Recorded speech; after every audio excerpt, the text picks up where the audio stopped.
ನನ್ನೆಲ್ಲ ಪ್ರೀತಿಯ ವೀಕ್ಷಕರಿಗೆ ನನ್ನ ಪ್ರೀತಿಯ ನಮಸ್ಕಾರಗಳು. ನಮ್ಮ ಚಾನಲ್ನ ಇದೇ ಮೊದಲು ನೋಡ್ತಿದ್ದೀರಾ ಅಂದರೆ ದಯವಿಟ್ಟು ಸಬ್ಸ್ಕ್ರೈಬ್ ಮಾಡ್ಕೊಳ್ಳಿ ಫ್ರೆಂಡ್ಸ್. ಮುಂಚೆಯಿಂದ ನೋಡ್ತಿದ್ದೀರಾ, ಇನ್ನೂ ಸಬ್ಸ್ಕ್ರೈಬ್ ಮಾಡ್ಕೊಂಡಿಲ್ಲ ಅಂದರೆ ದಯವಿಟ್ಟು ಸಬ್ಸ್ಕ್ರೈಬ್ ಮಾಡ್ಕೊಳ್ಳಿ ಫ್ರೆಂಡ್ಸ್, ಸಪೋರ್ಟ್ ಮಾಡಿ. ಐರಾವತವನ್ನೇರಿ ಬರುವ ಇಂದ್ರ ಯಾರಿಗೂ ಏನನ್ನು ನೀಡನು, ಅದೇ ಮುದಿ ಎತ್ತನ್ನೇರಿ ಬರುವ ಶಿವ ಬೇಡಿದವರಿಗೆ ಬೇಡಿದ್ದನ್ನು ನೀಡುವನು. ಸತ್ಯಕ್ಕೆ ಸಮನಾದುದಿಲ್ಲ, ಚಿತ್ತಕ್ಕಿಂತ ಚಂಚಲವಾದುದಿಲ್ಲ, ಕೈಗಳಿಗಿಂತ ಹೆಚ್ಚು ಹಿತವಾದುದಿಲ್ಲ.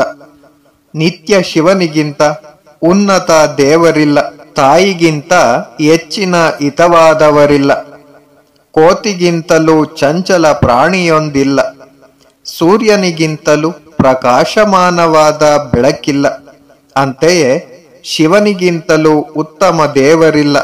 ಭೋಜನಕ್ಕಾಗಿ ಹಲವು ಪ್ರಕಾರದ ಅಡಿಗೆಗಳನ್ನು ಮಾಡಿದ್ದರು. ಅವುಗಳಲ್ಲಿ ಕಣಕದಿಂದ ಮಾಡಿದ ಪಾಕವು ಹೇಗೆ ಶ್ರೇಷ್ಠವೋ ಅಂತೆಯೇ ದೇವರುಗಳಲ್ಲಿ ಶಿವನೇ ಶ್ರೇಷ್ಠ. ಭಕ್ತಿ ಎಂಬುದೇ ಯುಕ್ತಿ, ಭಕ್ತಿಯಿಂದಲೇ ಶಕ್ತಿ. ಭಕ್ತಿ ವಿರಕ್ತಿ ಇಲ್ಲದವರಿಗೆ ಮುಕ್ತಿ ದೊರೆಯದು. ಜ್ವರಪೀಡಿತನಿಗೆ ನೊರೆಹಾಲು ಹೇಗೆ ವಿಷವಾಗುವುದೋ ಅಂತೆಯೇ ನರಕಲೋಕಕ್ಕೆ ಹೋಗುವ ನೀಚರಿಗೆ ಶಿವಭಕ್ತಿ ಕಾಳ ವಿಷದಂತೆ. ನಿಷ್ಠ ಭಕ್ತನಾಗಿರಲಿ, ಜಟಧಾರಿಯಾಗಿರಲಿ, ಯೋಗ್ಯನಾಗಿ ನಡೆದುಕೊಂಡರೆ ಅಂಥವನ ಭಕ್ತಿ ಶಂಖವನ್ನು ಒಡೆದಂತೆ. ಮನದಲ್ಲಿ ದೇವರನ್ನು ನಿರಂತರ ಸ್ಮರಿಸುತ್ತಿದ್ದರೆ ಅಂಥವನ ದೇಹವೇ ಗುಡಿ. ಮನವಿಲ್ಲದೆ ಯಾವಾಗಲೂ ದೇವರನ್ನು ನೆನೆಸಿದರೆ ದೇಹವೆಂಬುದು ಪಾಳು ಮನೆಯಂತೆ.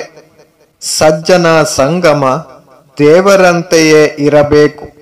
ಮತ್ತೊಬ್ಬನನ್ನು ಟೀಕಿಸುತ್ತಾ ಕೆಡುಕನ್ನು ಬಯಸುತ್ತಾ ಇರುವ ಜಂಗಮ ಮಂಗನಿಗೆ ಸಮಾನ. ಎರೆಭೂಮಿಯನ್ನು ಬೇಸಾಯ ಮಾಡುವವನು ಒಡೆಯನನ್ನು ನಂಬಿ ನಡೆವವನು. ಸರ್ಪದಾರಿ ಪ್ರಾಪ್ತಿಯಾಗುವುದು ಆಶ್ಚರ್ಯವಲ್ಲ, ಶಿವನನ್ನು ನೆನೆವವನಿಗೆ ಐಶ್ವರ್ಯ. ನೀನು ನಾಚಿಕೆಯನ್ನು ಬಿಟ್ಟು ಹೆಜ್ಜೆಯನ್ನು ಅನುಸರಿಸಿದರೆ ಮಹಾತ್ಮರಾದ ಶರಣರು ನಡೆಯುತ್ತಿರುವ ಹಾದಿಯನ್ನೇ ಅನುಸರಿಸಬೇಕು. ಎಂಜಲು ಶೌಚ ಎನ್ನಬೇಡ, ಸಂಜೆಯ ಕಾಲವೆಂದು ಹಿಂಜರಿಯಬೇಡ.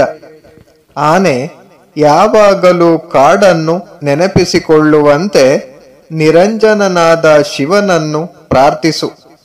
Thank you for watching friends. Please subscribe my channel.